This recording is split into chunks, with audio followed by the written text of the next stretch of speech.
এরপর আমরা আসি বর্তমানে যুক্তরাজ্যের প্রধানমন্ত্রী কে। আচ্ছা, এটা একটা রিসেন্ট একটা কোশ্চেন ছিল ওই সময়। তাহলে বর্তমান হচ্ছে যুক্তরাজ্যের প্রধানমন্ত্রী হচ্ছে কিয়ার স্টারমার। এটা মনে রাখবো, আগেরগুলো মনে রাখার দরকার নাই, ঠিক আছে। কিয়ার স্টারমার বর্তমান হচ্ছে যুক্তরাজ্যের হচ্ছে প্রধানমন্ত্রী। তবে এখানে একটা জিনিস হচ্ছে ইম্পর্টেন্ট, সেটা হচ্ছে মার্গারেট থ্যাচার। এই যে মার্গারেট থ্যাচার আছে, সেই মার্গারেট থ্যাচার সম্পর্কে যদি আমাদের বলতে হয়, যুক্তরাজ্যের প্রথম নারী প্রধানমন্ত্রী যদি বলে, যে যুক্তরাজ্যের প্রথম নারী প্রধানমন্ত্রী যদি বলা হয় কে, তাহলে হবে মার্গারেট থ্যাচার। এবং এনার একটা ইয়া আছে যে লৌহ মানবী, ঠিক আছে, কি বলা হয়, লৌহ মানবী, মার্গারেট থ্যাচারকে বলা হয়। আবার আরেকটা জিনিস মাথায় রাখবা, 1982 সালে একটা যুদ্ধ হয়েছিল কার কার মাঝে জানো? আর্জেন্টিনা আর হচ্ছে যুক্তরাজ্য, ঠিক আছে, আর্জেন্টিনা ভার্সেস ইউকে, ঠিক আছে। এই যে যুদ্ধ হয়েছিল, সেই যুদ্ধের নেতৃত্ব দিয়েছিলেন কিন্তু মার্গারেট থ্যাচার, মানে ওনার আমলে হয়েছিল, নেতৃত্ব বলতে ওনার আমলে এই যুদ্ধটা হয়েছিল। এই যুদ্ধের নাম হচ্ছে ফকল্যান্ড যুদ্ধ, ঠিক আছে, ফকল্যান্ড যুদ্ধ, মানে ফকল্যান্ড দ্বীপপুঞ্জ নিয়েই যুদ্ধটা হয়েছিল 1982 সালে, এই জন্য একে ফকল্যান্ড যুদ্ধ বলা হয়। এই জন্য ফকল্যান্ড যুদ্ধের জন্য বিখ্যাত হয়ে আছেন কে যদি প্রশ্ন করে, তাহলে হবে ওই যে লৌহ মানবী হচ্ছে মার্গারেট থ্যাচার, ঠিক আছে। ওকে, এরপর আমরা আসি যে যুক্তরাষ্ট্রের এবছর প্রেসিডেন্ট নির্বাচন কবে হবে।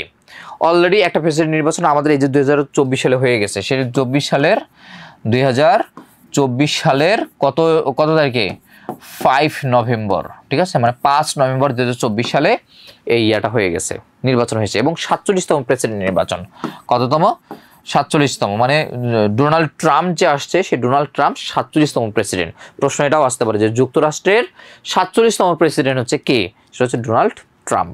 ওকে, এরপর আমরা আসি যে কোন রাষ্ট্রপ্রধান 42 বছর দেশ পরিচালনা করেন। এই কোশ্চেনটাও কিন্তু তোমার হচ্ছে রিসেন্ট কোশ্চেন থেকে আসছিল ওই সময়। এবং ওই সময় যে 2011 সালে ইয়া হলো না লিবিয়াতে, যে তোমার আরব বসন্ত যে হইল, সেই আরব বসন্তের প্রেক্ষিতে কিন্তু এই কোশ্চেনটা, সেটা হচ্ছে মুয়াম্মার গাদ্দাফি, ঠিক আছে, মুয়াম্মার গাদ্দাফি। ইনি কিন্তু 42 বছর হচ্ছে রাষ্ট্র পরিচালনা করছেন লিবিয়া, এবং ওনার সময় কিন্তু খুব ভালো ছিল লিবিয়া, ঠিক আছে। ওকে, এবারে সময় চার্লস ডি গল নিম্নের কোন দেশের হচ্ছে নেতা ছিলেন। চার্লস ডি গল মূলত হচ্ছে ফ্রান্সের স্বাধীনতা আন্দোলনের অগ্রনায়ক ছিলেন, ঠিক আছে। ফ্রান্সের স্বাধীনতা আন্দোলনের অগ্রনায়ক ছিলেন হচ্ছে চার্লস ডি গল। এবং উনি পরবর্তীতে খুব সম্ভবত 59 সালের দিকে উনি ফ্রান্সের হচ্ছে প্রেসিডেন্ট ছিলেন, ঠিক আছে। ফ্রান্সের প্রেসিডেন্ট 5 না 6 বছর ছিলেন আর কি। ওকে, এরপর আমরা আসি কোন দেশের সর্বপ্রথম নারীরা ভোটাধিকার পায়। নারীরা, আমরা এটা একটা কমন কোশ্চেন এবং সহজ একটা কোশ্চেন, সেটা হচ্ছে কি নিউজিল্যান্ডে সর্বপ্রথম হচ্ছে নারীরা ভোটাধিকার প্রাপ্ত হচ্ছে হয়, ঠিক আছে। ওকে, এরপরে আমরা আসি যে কোন দেশের সংবিধানে লেখা আছে দ্য কিং সম্পর্কে যাই বলুক না কেন, বর্তমান মানে যদি আমরা হিসাব করি বর্তমান ক্ষেত্রেও কিং একটা দেশে আছে, সেটা হচ্ছে ইউকেতে, তাই না। তবে কিছু কিছু দেশ আছে, সেই দেশের রাষ্ট্রপ্রধান হিসেবে তারা বর্তমান যুক্তরাজ্যের যে রাজা বা রানী যেই থাকুক না কেন, তাদেরকে রাষ্ট্রপ্রধান হিসেবে হচ্ছে কিন্তু মানে। তো সেই হিসাবে এটা চোখ বন্ধ করে দিয়ে অ্যান্সার কি হবে, যুক্তরাজ্য হবে, যে the king can do no wrong, ঠিক আছে। ওকে, সাম্প্রতিক চালু হওয়া পৃথিবীর দীর্ঘতম সেতু হংকংকে কোন ভূখণ্ডের সাথে সংযুক্ত করেছে। এটা কিন্তু একটা রিসেন্ট কোশ্চেন ছিল, যখন প্রশ্নটা আসছে রিসেন্ট কোশ্চেন ছিল, এবং এটা ম্যাকাওয়ের সাথে সংযুক্ত করা হয়েছিল, হংকং এবং হচ্ছে ম্যাকাও, ঠিক আছে, হংকং এবং ম্যাকাও। চলো আমরা পরের কোশ্চেনে চলে যাই। আলেপ্পো শহর কোন দেশের হচ্ছে অন্তর্ভুক্ত। এটা কিন্তু রিসেন্ট কোশ্চেন হলেও এই কোশ্চেনটা কিন্তু আমাদের জন্য ইম্পর্টেন্ট, ঠিক আছে, রিপিটও আসতে পারে এরকম কোশ্চেন, কারণ সম্প্রতি বিশ্বে 2টা দেশে কিন্তু বিপ্লব হয়েছে, একটা হচ্ছে বাংলাদেশ আর আরেকটা কিন্তু সিরিয়াতে, ঠিক আছে। এই জন্য সিরিয়ার যে শহর আলেপ্পো শহর, সিরিয়ার আরও অনেকগুলো শহর আছে, ঠিক আছে, যেমন দামেস্ক, সিরিয়ার হচ্ছে দামেস্ক শহর, ঠিক আছে, রাজধানীর নাম, এটা মনে রাখবা, ঠিক আছে। তারপর আরও অনেকগুলো শহর আছে, যাই হোক এগুলো একটু দেখে নিবা। এখানে যেটা হচ্ছে আলেপ্পো আর দামেস্ক, এই দুটো হচ্ছে ইম্পর্টেন্ট, ঠিক আছে, এই দুটো হচ্ছে আমরা মনে রাখবো ইনশাল্লাহ। নিচের কোন তথ্যটি হচ্ছে সঠিক নয়? এখানে আকিস হচ্ছে কাইকি হচ্ছে বিশ্বের দীর্ঘতম ঝুলন্ত শিশু, পানামা বিশ্বের গভীরতম খাল। এই পানামা থেকেও কিন্তু কোশ্চেন আসে, ঠিক আছে। এবং এই পানামা খালটা মূলত ইয়াতে ছিল, মার্কিন যুক্তরাষ্ট্রের হচ্ছে সাথে ছিল, মানে দখলে ছিল। পরবর্তীতে মার্কিন যুক্তরাষ্ট্র এটা কিন্তু ছেড়ে দেয়, ঠিক আছে, ছেড়ে দিয়ে পানামার হাতেই তুলে দেয় আর কি। আর 21 জুন হচ্ছে বিশ্বের ক্ষুদ্রতম। এই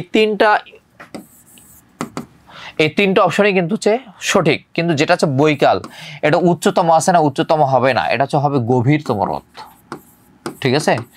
বিশ্বের গভীরতম হ্রদ হচ্ছে বৈকাল হ্রদ। ক্লিয়ার? ওকে, এরপর আমরা আসি কোন দেশটি সমুদ্র বন্দর বিহীন। দেখবা যে দক্ষিণ আমেরিকার যে রাষ্ট্রগুলো আছে, যেমন চিলি, তারপর হচ্ছে আর্জেন্টিনা, তারপর হচ্ছে ব্রাজিল, সুরিনাম, এই রাষ্ট্রগুলো কিন্তু তোমার সমুদ্র বন্দর আছে, কিন্তু ভিতরে আছে যেমন এই যে প্যারাগুয়ে, এই প্যারাগুয়ে কিন্তু তোমার সমুদ্র বন্দর বিহীন, ঠিক আছে। মিশর, বেলজিয়াম, উরুগুয়ে এগুলো কিন্তু তোমার কি আছে, মোটামুটি সমুদ্র বন্দর আছে। ওকে, এরপর আমরা আসি পাকিস্তান ও আফগানিস্তানের মধ্যে যে আন্তর্জাতিক যে সীমানা চিহ্নিত কোণ, সেটার নাম কি? এখানে পাকিস্তান আফগানিস্তানের মধ্যে হচ্ছে ডুরাল্ড লাইন, ঠিক আছে। আর এই যে র্যাডক্লিফ লাইন, এটা হচ্ছে তোমার পাকিস্তান এবং হচ্ছে ইন্ডিয়ার মধ্যে হচ্ছে লাইন, ঠিক আছে। এখন আমরা যদি বলি যে বাংলাদেশ আর ইন্ডিয়ার মধ্যে লাইন হচ্ছে কোনটা, বাংলাদেশ আর হচ্ছে ইন্ডিয়ার মধ্যে লাইন কোনটা, ওই সেম লাইন হচ্ছে র্যাডক্লিফ লাইন। তার মানে বাংলাদেশ এবং হচ্ছে ইন্ডিয়া আর বাংলাদেশ এবং হচ্ছে পাকিস্তান দুইটাই হচ্ছে কি হবে, দুইটা হচ্ছে র্যাডক্লিফ লাইন হবে, ঠিক আছে। আচ্ছা, এরপর আমরা আসি ম্যাকমোহন লাইন। এই ম্যাকমোহন লাইন হচ্ছে ইন্ডিয়া আর হচ্ছে চীন, ঠিক আছে, ইন্ডিয়া আর হচ্ছে চায়না। এই ইন্ডিয়া চায়না হচ্ছে ম্যাকমোহন লাইন। আবার ইন্ডিয়া চায়না আরেকটা লাইন আছে, সেটা হচ্ছে লাইন অফ অ্যাকচুয়াল কন্ট্রোল, ঠিক আছে, লাইন অফ অ্যাকচুয়াল কন্ট্রোল। আচ্ছা, আবার এই পাকিস্তান এবং ইন্ডিয়ার মধ্যে আরেকটা লাইন আছে, সেই লাইনটার নাম হচ্ছে লাইন অফ কন্ট্রোল, ঠিক আছে। যেহেতু আমরা উপমহাদেশেরটা মানে উপমহাদেশে যদি ভারত, পাকিস্তান, বাংলাদেশ এবং আফগানিস্তান পড়তেছি, তার মানে এইগুলো হচ্ছে আমাদের ক্লিয়ার। তাহলে দেখো, ভারত আর চীনের মধ্যে যে লাইনগুলো আছে, সেই লাইনগুলো হচ্ছে ইন্ডিয়া এবং চায়না, এবং আরেকটা লাইন হচ্ছে মানে ম্যাকমোহন লাইন ইন্ডিয়া চায়না, এবং লাইন অফ অ্যাকচুয়াল কন্ট্রোল সেটা হচ্ছে চায়না। র্যাডক্লিফ হচ্ছে পাকিস্তান ইন্ডিয়া, এবং পাকিস্তানের সাথে আরেকটা আছে ইন্ডিয়ার আছে, সেটা হচ্ছে লাইন অফ কন্ট্রোল। আর বাংলাদেশের সাথে ইন্ডিয়ার হচ্ছে র্যাডক্লিফ লাইন, ঠিক আছে। আর আফগানিস্তান পাকিস্তান হচ্ছে ডুরাল্ড লাইন। ক্লিয়ার? ওকে, এরপরে আমরা আসি জিব্রাল্টার প্রণালী কোন কোন দেশকে পৃথক করছে। এই যে প্রণালীগুলো হচ্ছে তোমাদের জন্য এবার হচ্ছে ইম্পর্টেন্ট, ঠিক আছে। তো এই যে জিব্রাল্টার প্রণালী, এটা মনে রাখবা, আফ্রিকাকে ইউরোপ থেকে পৃথক করেছে, ঠিক আছে, আফ্রিকা এবং ইউরোপ, জিব্রাল্টার প্রণালী। তাহলে আফ্রিকার হচ্ছে কোন দেশ, আর ইউরোপের হচ্ছে কোন দেশ, ইউরোপের হচ্ছে স্পেন, ঠিক আছে। আর আফ্রিকার হচ্ছে মরক্কো, ঠিক আছে, মরক্কো। তাহলে মরক্কো এবং স্পেনকে পৃথক করছে কোন লাইন, সেটা হচ্ছে জিব্রাল্টার লাইন। আবার আফ্রিকার এবং ইউরোপ যেটা আছে সেটা পৃথক করেছে, তাহলে এই যে মরক্কো এবং হচ্ছে স্পেন হবে অ্যান্সার। ওকে, পরের কোশ্চেনটি হচ্ছে অ্যাঞ্জেল জলপ্রপাতটি নিম্নে উল্লেখিত কোন দেশে অবস্থিত। খুবই ইম্পর্টেন্ট একটা কোশ্চেন, এবং মোটামুটি সহজ প্রশ্ন বলা যায়, কারণ এগুলা সবচেয়ে বড় জলপ্রপাত যেগুলো আছে এগুলো সম্পর্কে আমরা কিন্তু ইন্টারন্যাশনালে জানবো। তো অ্যাঞ্জেল যেটা আছে সেটা মূলত হচ্ছে ভেনিজুয়েলাতে অবস্থিত, ঠিক আছে। তাহলে ভেনিজুয়েলাতে অবস্থিত কোনটা, অ্যাঞ্জেল। আরও কিছু জলপ্রপাত আছে, এগুলো সম্পর্কে আমরা একটু জানি, যেমন হচ্ছে নায়াগ্রা জলপ্রপাত। হ্যাঁ, নায়াগ্রা জলপ্রপাত এটা হচ্ছে কোন দেশে অবস্থিত, এটা হচ্ছে মনে রাখবা ইউএসএ এবং কানাডার মধ্যবর্তী অঞ্চলে, ঠিক আছে, ইউএসএ এবং কানাডার মাঝখানে তোমার এই নায়াগ্রা জলপ্রপাত। আরেকটা আছে তোমার হচ্ছে ভিক্টোরিয়া জলপ্রপাত, ঠিক আছে, ভিক্টোরিয়া। এটা কোথায়, এটা তোমার হচ্ছে জিম্বাবুয়েতে, হ্যাঁ, জিম্বাবুয়েতে।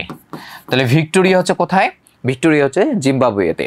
নায়াগ্রা কোথায়, ইউএসএ এবং কানাডার মাঝখানে। আর অ্যাঞ্জেল জলপ্রপাত কোথায়, সেটা হচ্ছে তোমার ভেনেজুয়েলাতে, ঠিক আছে। ওকে, এরপরে আসি আমরা পরের কোশ্চেনে, যে পৃথিবীর দীর্ঘতম নদী নীলনদ কয়টি দেশের মধ্য দিয়ে প্রবাহিত হয়েছে। এটা হচ্ছে 11টি দেশের মধ্য দিয়ে প্রবাহিত হয়েছে। তার মানে নীলনদ কয়টা দেশের মধ্য দিয়ে গেছে, নীলনদ গেছে 11টি দেশের মধ্য দিয়ে, ঠিক আছে।